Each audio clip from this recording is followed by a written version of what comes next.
Ibu lemes ya? Ibu belum sarapan? Sakit? Saya pusing. Ada apa, Bu? Ini Mas, tadi ibu ini tiba-tiba jatuh. Terus sekarang kayaknya lemes banget, nggak bisa berdiri gitu Mas. Kalau begitu kita bawa ke puskesmas aja yuk. Iya, kayaknya harus dibawa ke puskesmas sekarang juga. Ayo, mari saya gendong, Bu. Bu, Pak, Kenapa, Bu? ini istrinya Mang Sayur. Iya, Bu. Ini istri saya. Lagi hamil. Oh lagi hamil? Nggak kelihatan. Kurus banget Pak istrinya. Kayaknya harus dibawa ke puskesmas sekarang juga, Mang. Jangan. Nanti saya keluar duit lagi. Kita pulang aja yuk, Bu. Tapi Pak, takut bayinya. Kenapa bayinya, Bu? Pak, istri Bapak kan lagi hamil. Harusnya dibawa ke puskesmas. Nah, gratis kok Pak. biar saya dan istri saya antar Bapak ya. Puskesmas deket kok dari sini. Tapi gimana dagangan saya? Biar saya nungguin, Mang. Gak apa-apa. Udah, ayo, Bu. Oke Mang. Istri hamil nggak sehat kayak gitu, malah mau dibawa pulang. Ada-ada aja sih Mamang nih.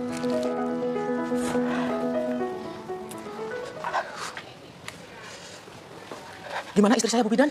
Apa pernah kejadian seperti ini sebelumnya? Enggak sih, Bu. Cuma istri saya itu sering ngomel-ngomel. Pusing, nggak nafsu makan. Terus akhir-akhir ini mendadak ngidam. Bawaan bayi kali ya, Bu? Apa istri Bapak minum tablet tambah darah atau multimikronutrien yang saya berikan beberapa bulan yang lalu? Apa itu, Bu? Emang perlu ya, Bu? Bapak harus lebih banyak perhatian terhadap kesehatan ibu dan bayi. Tadi cek darah, istri Bapak anemia. Aneh apa, Bu? Oh, pantesan istrinya si Bapak lemes. Kasihan ya. Darah merah pada istri Bapak banyak berkurang. Dia tidak punya tenaga, membahayakan pula bagi si janin.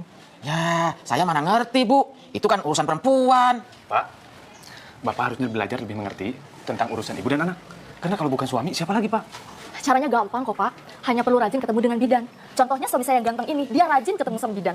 Emangnya harus berapa kali periksa sama Bu Bidan?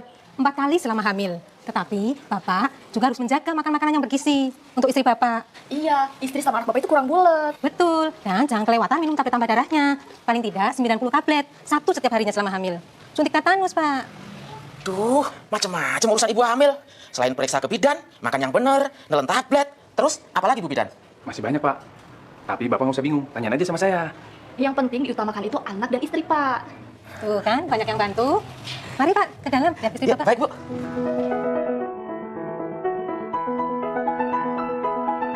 Sampai ketemu besok ya, Pak. Ya, waalaikumsalam. Ibu, Iya ya. Minum ya. makasih ya, Bu. Tadi pagi jadi ke bidan. Ya pasti jadi dong ya. Oh iya, ayah tahu nggak bidan tadi bilang apa? Katanya ibu rajin ke puskesmasnya ya.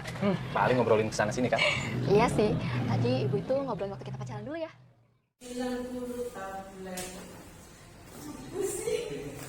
Oke ibu-ibu, masih semangat ya ibu-ibu ya. Masih ingat, ibu-ibu masih ingat tepung P2K2?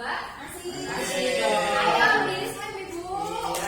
Kita coba tepung P2K2 ya, bersama-sama ya.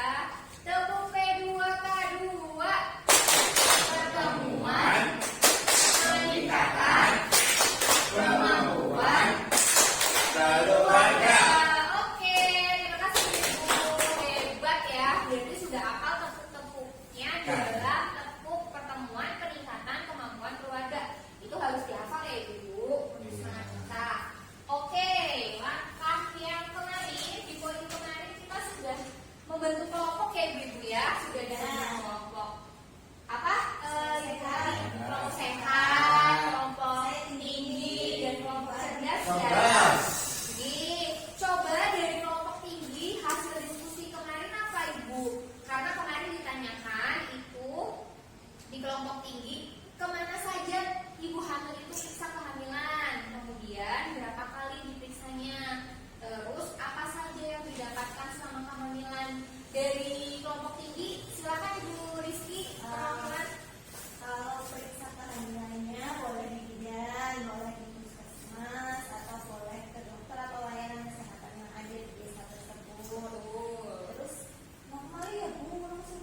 lagi selama periode kehamilan, kemudian apa saja yang didapatkan di pemeriksaan kehamilan. Tadi betul sekali sudah dijelaskan, ada pemeriksaan tinggi badan, berat badan, USG, pemeriksaan lengan, pemeriksaan detak jantung bayi, ada lagi pemeriksaan laboratorium ya Bu untuk penunjangnya.